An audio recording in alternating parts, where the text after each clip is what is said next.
Here we're talking with Mike Breen. He's a public awareness officer at the AMS and host of Who Wants to Be a Mathematician. And so we want to find out a little bit about the game. What brought you to develop the game, Mike? I had a math background because I had a PhD, but I also have a bit of a game show background. I was on Jeopardy! In 1991, and I was on the Wheel of Fortune, I think in either 98 or 99, I can't remember which. I think it taped in 98 and taped in 99. And then Bill Butterworth, my friend, was the math consultant at The Price is Right. And so he has math talents, and we both had game show talents, and so we thought we'd combine them as a way to involve people in the joint math meetings and mathematics in general. Mm-hmm. And I think the first format was similar to Who Wants to Be a Millionaire on TV, right, which is kind of fun, but you've developed a new format. How many games have you run?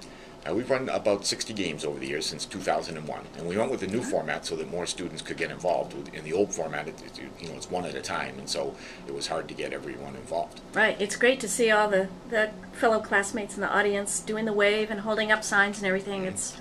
It's really fun. And how much is the grand prize currently? The student can win up to $3,000 in the game. Wow, that's a lot. Yes, it is. It's more than we usually make in a day. And that tonight.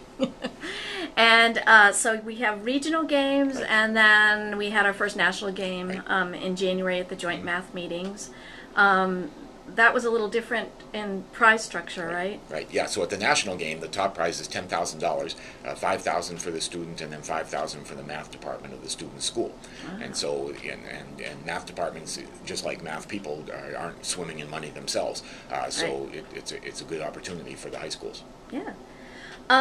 Is there a contestant or who had a especially interesting performance or a life story that is memorable to you? Well, Evan, who won the first national champion, he's kind of an interesting guy because he won the spelling bee a few years before in 2007.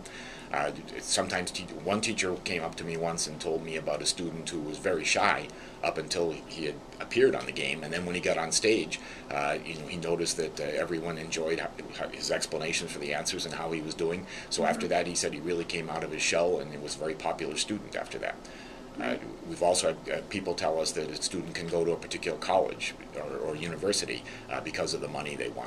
Mm-hmm. So there are a few stories, and it is a good opportunity for math students to shine. A lot of times, they do very well in school or might do well in a competition or on a test, but they don't get the kind of publicity that a football player or a basketball player might get.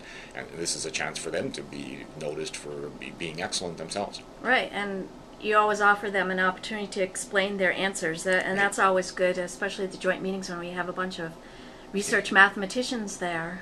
So it's nice to bring them into the pipeline to become mathematicians. Right, yeah, so a lot of times people think of math, a lot of times people think math is just one answer, and that's all you're aiming for, but really it's always important for the reasoning behind the answer. So that's why we like to hear how students get it. I mean, a lot of times they figure it out in a way that's probably better than how Bill and I thought about it in the first place. Mm-hmm. And so I guess to conclude, where do you expect you might be doing the game next school year, starting in September 2010? So we're scheduled to be at the SACNAS National Conference. We're doing it for undergraduate students. That'll be in Anaheim, California.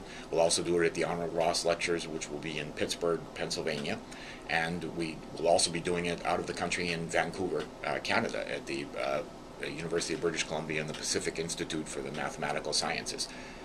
We might do it at a national science and engineering festival, but that's not confirmed yet. That would be in Washington, D.C. in October. We'll also do it at the joint mathematics meetings coming up next January in New Orleans. So that'll be our second national contest. That's great. That's great. And where can people find out more about the game? They can go to the web and they can search on Who Wants to Be a Mathematician, or they can look at the AMS website, and if they do ams.org and then /WWTBAM, that should get them to the explanations of the game. And we have videos there, and then also descriptions of prior games, including the national game. And then how people can participate in the upcoming national contest should be there as well. Great. Okay, well, thanks for talking with us.